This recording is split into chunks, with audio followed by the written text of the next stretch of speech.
This was supposed to be the Trades Licensing Board meeting for Tuesday, May 7th.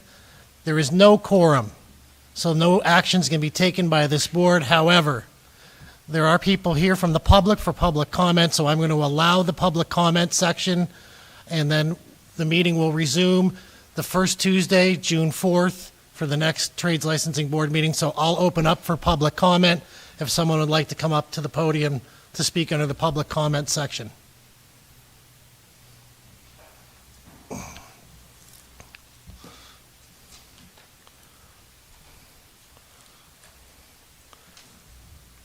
Please state your name and address. My name is John Polisky from Polisky Plumbing, 7480, 6140 Back Road, Gerard. First of all, I just want to say I'm not here to say anything bad about Zach or any closure of what happened, but it was brought to my attention about a month ago. My office received a call about a job that I had done, and the plumbing inspector called and wanted to know why I didn't file a permit for a remodel of a bathroom. This is how this all started. So the owner called me, and I talked to him, and come to find out that the plumbing inspector had showed up at his door, wanting to know what he was doing there and what I did there, and stopped his construction from happening, put a decease on it. So I called Zach, the plumbing inspector, and he proceeds to tell me that I needed to file a permit. And I said, a permit for what? And I said, all I did was put a tub and shower valve in and change the waste and overflow on the tub in an existing bathroom. He says, well, that requires a permit. And I says, well, how much is the permit? And he says, it'll be $50 for a fixture. He counts that as a fixture. $75 for the water lines, and $75 for the drain lines.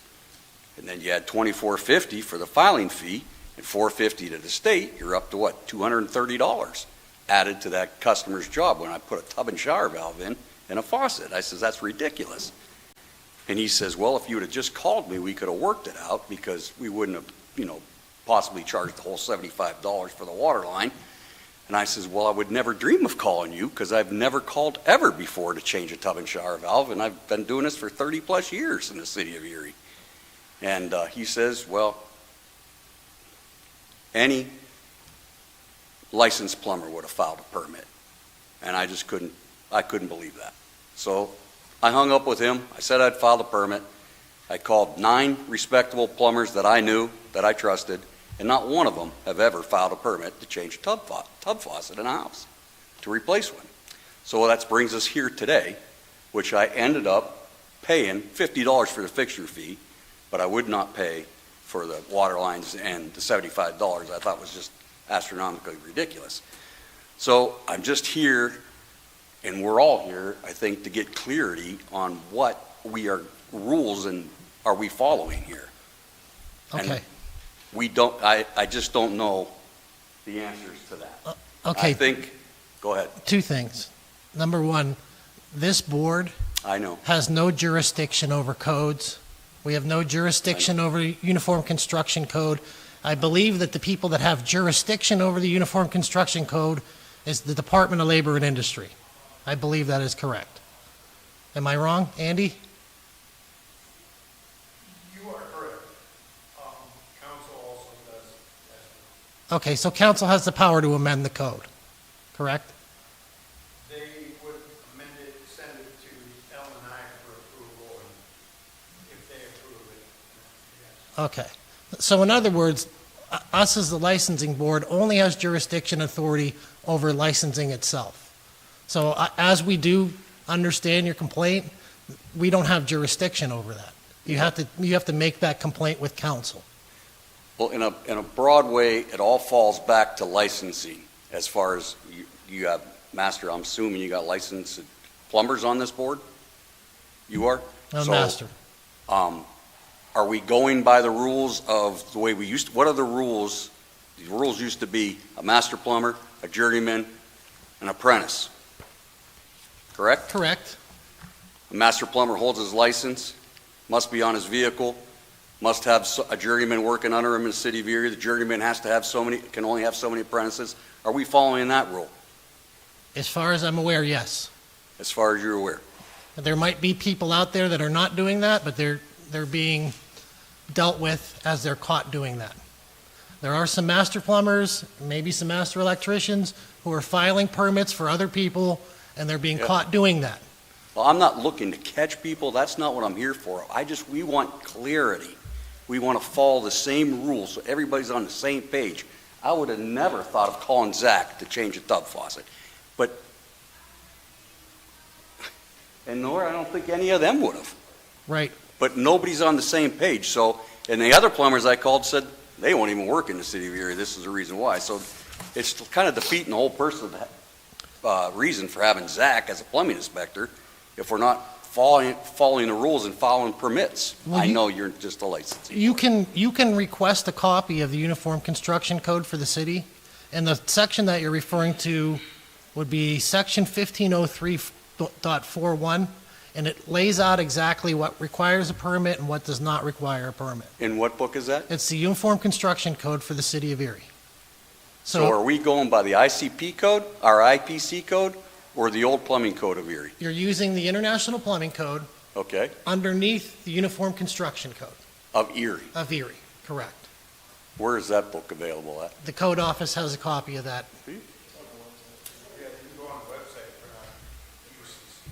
The UCC is the administrative portion of the code.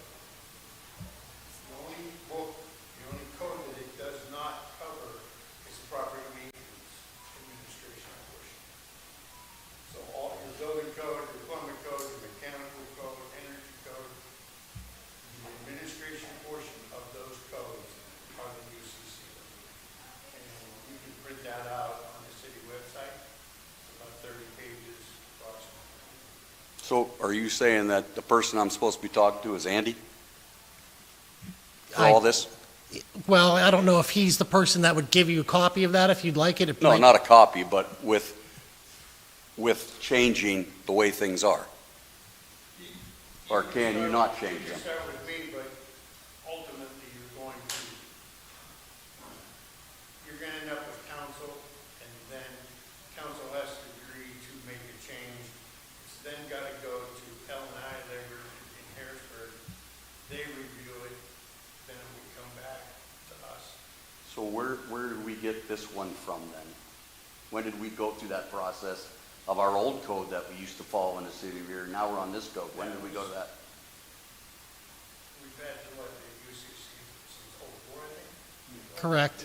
The city of Erie? But since the city of Erie no longer does, The state has a uniform. right, but we no longer you don't go by them. We don't use their inspectors. We don't use BIU inspectors. So we have our own city inspectors now. Right, we follow the Uniform Construction Code administrative language. And there's a plumbing specific. Do you know that? Yes. Mr. Santana. Clear some of this up. So the UCC is made by the state. It says how a business can handle itself if they're going to have their own inspectors or if they're going to opt out and hire somebody else. We have our own inspectors, so we do it in-house. Mill Creek opts out, uses BIU. So that language is in there. But then it also lists when permits are needed, when permits are not needed. And it also lists all the codes that every trade has to follow. And so like under the electrical, there's the International Electric Code and the National Electric Code. We follow the National Electric Code. So the UCC for a long time should have always said the plumbing code. The one that we used to have in Erie has been on for years, right? For a very long time. We've been 2004. following the plumbing code. The problem is I think that a lot of you guys got used to working with BIU, which is not officers and can't enforce or write citations. And so it's kind of the Wild West for Erie for a long time. And now it's getting back to following the UCC and a local inspector. I think that's kind of where the gray area is, if that helps at all. Well, I think a lot of the gray area went to when we went to that, it wasn't really laid out to any of the master plumbers. Writing that says pay $15 out of tub faucet. It's Wouldn't the code office have it? But the code office has a schedule of costs for permits, correct? Yeah, but it's very vague. Very vague. You got $75 water line. So you can replace a water line to the fridge, which is $75. You can replace the whole house for $75. I mean, if you follow what I'm saying. It's very vague. It's not broken down. It's not anything that we can really follow unless you were doing like a new construction type thing. Then it's pretty well broken down. I think ultimately what it comes down to is you guys have to work with the code office and/or Yeah, City council. that's what I'm here for. That's Right. that's why I'm here, because when I called earlier to talk, there was nobody to go to. And she said the only way I could really do it is go to you guys first. Andy would be here, and that we would get the discussion started. That's the only thing I'm trying to do is get on the same page. Right. I'm not trying to fight for anything or get anybody in trouble or, whatever. I just want to be on the same playing field. I understand. That's all. That's We all we want to need. be. Yeah. But I think that it's important to realize too that, like Mr. Santana said, since 2004, it's been the Wild West.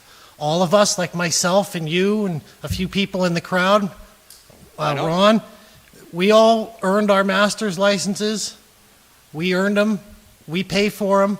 And then there was people coming here from out of town, everywhere else, and it was not being enforced. They were taking money out of your pockets and leaving town. Now we have law back in the land, which protects me, protects Mr. Ziwi, protects you, and I'm happy about that we I'm have fine with enforcement. that. I'm fine with it. As long as the rules are for everybody, I'm fine with it.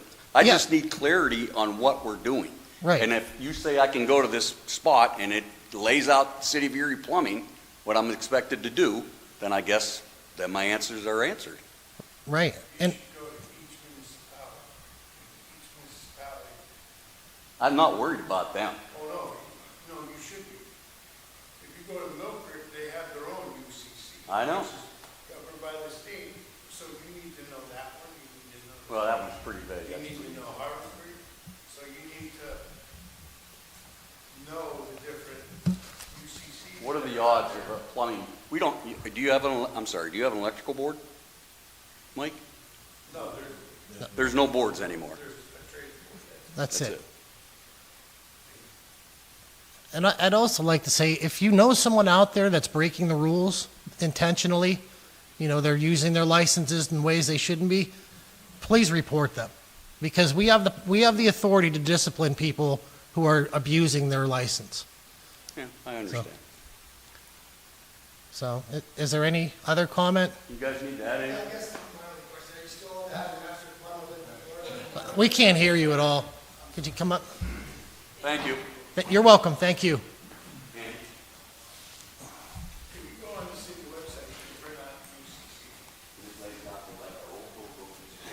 How you doing? Good, can you state your name and address, please? My name's Ron Respecki. I live at 8217 Westlake Road, Fairview, PA. I own Ronnie Rips Plumbing.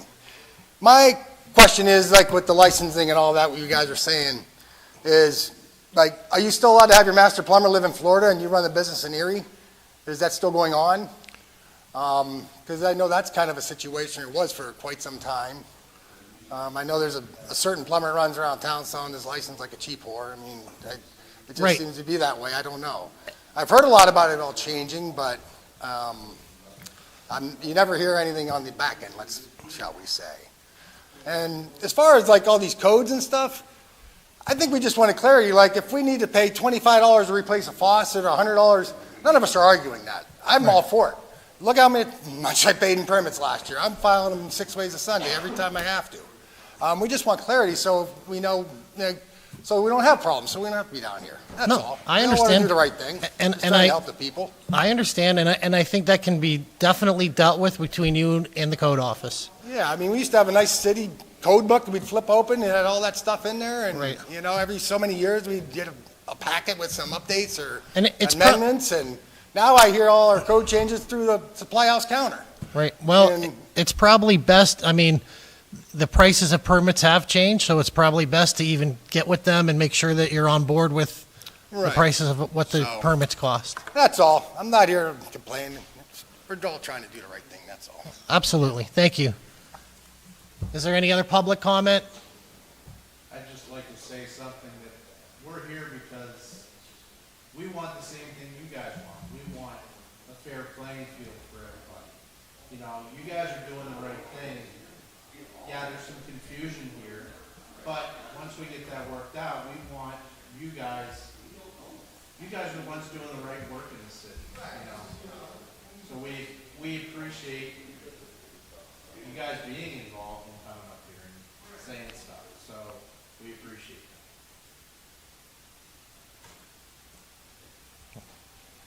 that. Okay. Well, since this is not a public meeting, and our next public meeting will be June 4th, we'll see you on June 4th. Thank you.